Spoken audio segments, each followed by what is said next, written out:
Hey, so this one, food habits, nutrition habits, I don't know the right name for it, but the real kicker is why does it have to be so hard? So, food, you gotta eat it, right? And it's around you all the time, and your tongue has got taste buds, and things taste good to you, right?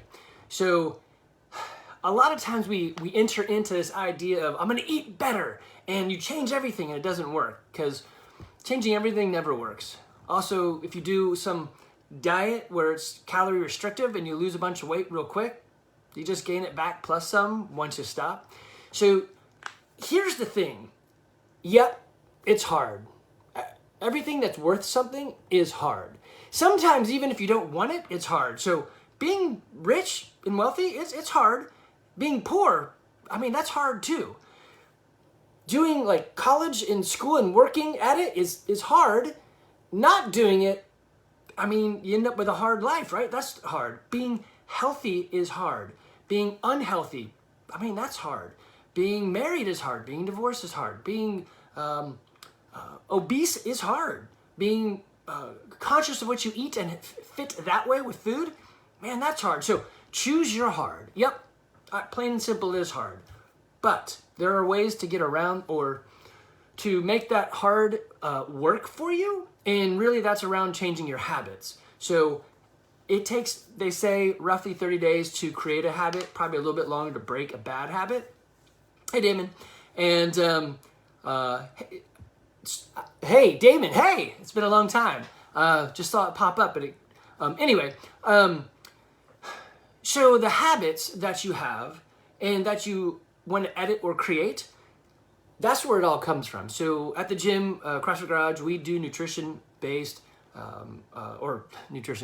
we do habit-based nutrition mentoring to help people fixing those habits. So there's simple things. Let's first talk about what a habit is. And it's essentially, if you read Atomic Habit, Power of Habit, or Power of Habit, one of those books, I think it's Atomic Habit, they talk about there's a cue, there's a ritual, and there's a reward. So you want to fix those things. You have to attack one of those three places in order to really start editing a habit.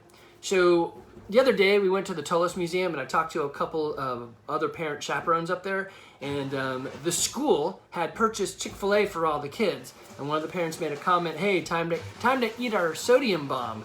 And I pulled out my peanut butter packet and I said, yeah, I'm going to eat this instead. And then I will go get something on the way home. And they're like, ooh, well, what is that? So it's just habits, right? So I know that when I get hungry, I should probably have something around so that I don't go and do something stupid. I choose these guys right here because it fits in, well, this is a big pack of them, but it fits in your pocket, and peanut butter in your pocket will stay warm, and therefore it's easier to eat. So kind of gross, I guess, but harken back to the days of, what was that, Ferris Bueller's Day Off. And that girl gives the gummy bears to the principal. She's like, they're warm, they've been in my pocket all day. But anyway, so that's a habit. A good habit is, hey, I have cell phone, wallet, keys, and a pack of peanut butter. It all goes in my pocket. That's just what I do. It's a new habit. The cue is, hey, I'm getting ready to go. My habit is I grab all these things. The ritual is I grab all these things. And the reward is, when I'm hungry, I don't have to go stop at fast food. So typically what I say a good habit also is, not I, but they, is if you can pull up and drive through to pick it up, to eat it, it's really not food, it's entertainment. So there's nothing wrong with eating a chicken, egg, and cheese biscuit. Make it yourself. So eat the stuff you like, make it yourself.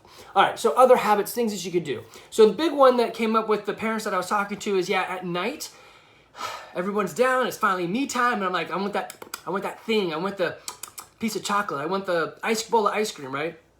Okay, so the cue is the house is settled down. The ritual is I go get my ice cream. The reward is the taste on my taste buds. Like, ooh, it's so good, right? So how do you break that? The ritual, so first, write things down.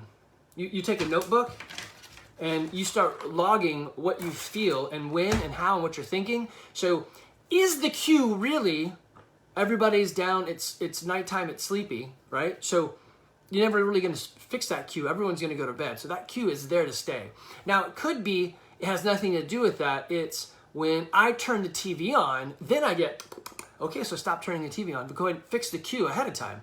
But if the cue is something that you can't fix, then you look at the ritual. So the ritual is, then I'm going to go get my ice cream. So let's change the ritual. The ritual now is, I'm going to eat a pickle, right? So I find vinegar and the dill taste or an olive really messes up that desire in you're like, yeah, I don't know, it changes what's in my mouth, right? Or brush your teeth. That's a good one. Get out of like, hey, everyone's down. Now what I do is I go brush my teeth and I go to bed. So you change the cue or figure out what that is.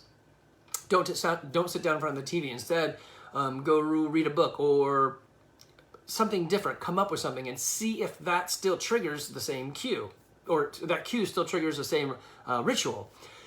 If you can't fix that, then fix the ritual. Okay, I ate a pickle, I ate an olive, I brushed my teeth, I went to bed. So that the reward is something different, right? So it's hard to, I guess, it's hard to fix the reward because the sugar on your tongue, the reward is the pleasant feeling, right? So you eat a pickle and you're changing the reward, but you're changing the ritual too. So that's a good way to look at it. Other things. When I wake up in the morning, let's think of another good one that people have a problem with. When I go out to eat, I feel like I paid for it. I got to eat everything. Okay, so why? Write down some stuff about why you feel that way. Try saving it, right? Are you actually that much hungrier? Or is it just I don't want to waste food? Or, figure out what it is. So the cue is I went out to eat. I could just take that away and I'll never go out to eat again. Kind of tough. So the cue is I'm out to eat. The ritual is I eat everything. And the reward is, well, it's not a reward, it's bad. So the negative reward is I feel, right? So write that down too.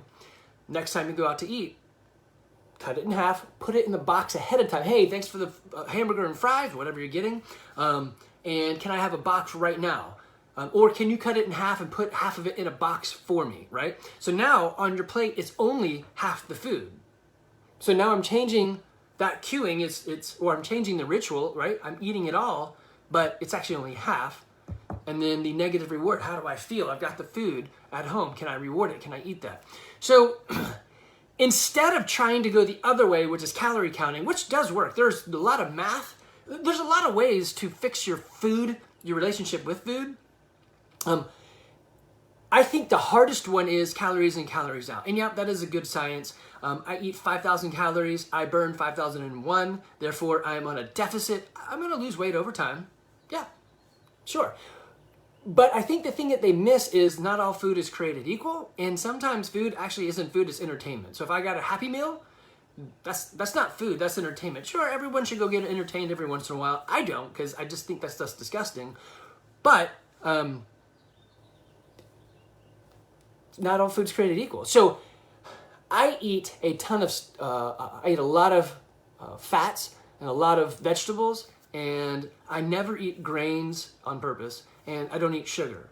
So I have found that the science of calories in, calories out doesn't really work.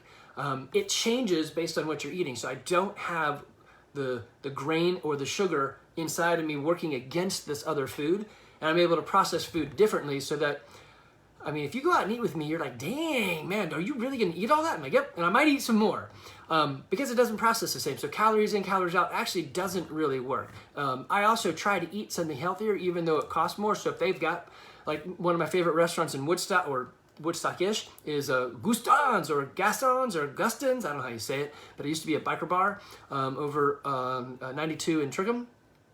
And they don't have it named Andy, but I get it a lot. So it's a bison burger with a full garden, with 2 cheddar cheeses, an over easy egg, and avocado, sweet potato fries, no cinnamon or sugar. They know it. When I walk in, they say, "Are you getting the Andy?" Right?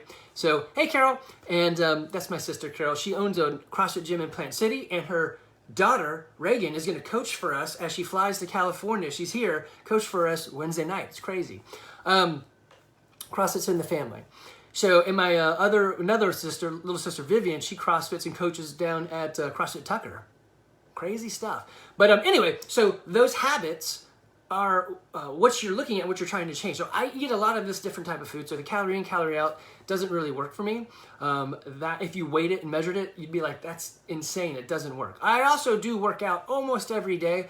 I would say 4 days a week is my norm, but I'm also pretty active. So coaching soccer, of course, if you ask my soccer girls, is coach active? They're gonna be like, no, he does nothing. So I have the policy of if I'm touching the ball, then I failed as a coach. Just like if I'm in the gym coaching, if I'm lifting your bar, it's not, I mean, you should be lifting the bar, right? So I may demo a move, but usually I pull somebody out to have them demo it so that I can do points of performance. So even in soccer, hey, I throw kids on the cone and say, okay, this is what we're going to do. Every once in a while I'll get in there to demonstrate, but man, I never really touch the ball because I'm a coach. I'm not the player. So I want them to work on that. But anyway, habit. Not really that hard. It's kind of a easy way to get this heavy lifting out of the way.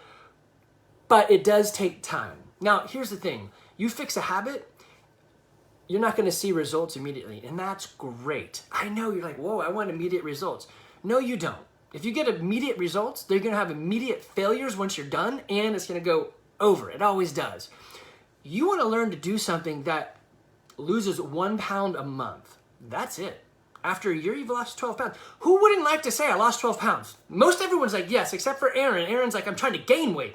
So he and I both, I love the Swole 60. He loves that too because we want small guys to be able to grow. So us older people should not do the Swole 60, but kids should. So if you're trying to lose weight, 12 pounds in a year, great. Keep doing that. In 2 years, that's 24 pounds. Who does, right? Who doesn't want to? Most people want to see it fast. Fast is horrible. It's bad for your body. I literally can have you lose 20 pounds in a day. As a wrestler, I know what to do. You may die.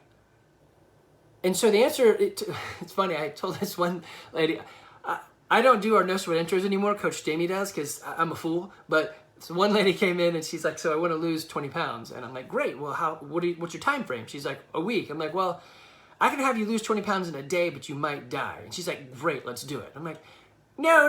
That was supposed to be a no. That was like a de-selling point. Don't do it. So that is horrible. I've seen kids mess themselves up big time doing things like that for the sake of wrestling because it matters so much and I need to make weight and I need to make that play. I need to break my arm, my collarbone because I do love sports, but don't ruin your body over it. So anyway, back to the habits. Cue, ritual, reward. Find where your cues are. Write some stuff down. Grab your phone. Oh, my phone's right here. So grab your phone. Just talk to yourself in there. Text yourself or email yourself. Hey, I'm about to eat. This is how I'm feeling. This is what I'm thinking. Read the book. It's a great book. I don't really read. Get it on Audible and let it talk to you. But understand the process behind it. Better than that, or easier than that, is to hire a coach. You guys, I always say this. Having a coach speeds everything up. CrossFit Garage, we do nutrition, habits-based nutrition, mentoring coaching. So it's mentoring, coaching, and accountability, right? Write stuff down and track it is great, but building habits that last a long time are greater, better, gooder. Let's just go with gooder. So that's really what you want to be looking at. Hey, Gabriella, is fixing those habits. How do you do that? Man, get the book. It's easy. Listen to it, read it. Start tracking your own habits. If you have a hard time, the internet has information. It's free. Get it. If you want help, get a coach. Where do you find a coach? Man, pretty much anywhere. If you don't know where to find a coach and you're not, well, actually for nutrition habits, you don't need to be local. We can do this anywhere. But I would say it's probably better if you can meet somebody in person. I just like in person. I know the world has moved kind of to virtual, but I don't have a rotary dial phone, so I'm not that guy. But I think in person has a place probably forever. So I'd go in person. I'd find somebody you could talk to face to face. I think those emotions come out. The things that are really on your chest really come out when you can talk. I'd also say if you're a girl, find a girl. If you're a guy, find a guy or a girl. It doesn't matter. But I have done this for years. And a man talking to a lady about her issues, it doesn't really work. There's always something that they feel like they need to hold back, and you don't want to hold back. You want to let it out. You want to let it go. We just watched Frozen the play. So what else can I tell you on habits? I think a great habit also is before you go eat, if you're going to go eat with your friends out to eat something. So these peanut butter packs, they've got too much fat for most people, but again, I don't eat sugar or grain, so the fat doesn't bother me anyway, like the cold. And so really bad jokes there. So if I'm going to go out to eat, I don't do this, but if I was going to go out to eat and I wanted to eat less, I would eat beforehand. So your stomach and your brain are about 15 minutes apart in communication. Your stomach's going to be full and then tell your brain 15 minutes after the fact. So eat your food slow or pre-eat. Hey, we're about to go eat. Eat that peanut butter pack. When you get there, hey, I'm going to order this, the Andy, but could you split it in half and put it in a box for me? And then you're going to be like, really wasn't that hungry because you already ate a little bit, right? Another great habit is drink lots of water, whether you like, so, all right, I have found a cue for myself. I like to buy tea if I'm going to drink it. I don't usually drink coffee, but I'll go for coffee if they don't have my tea.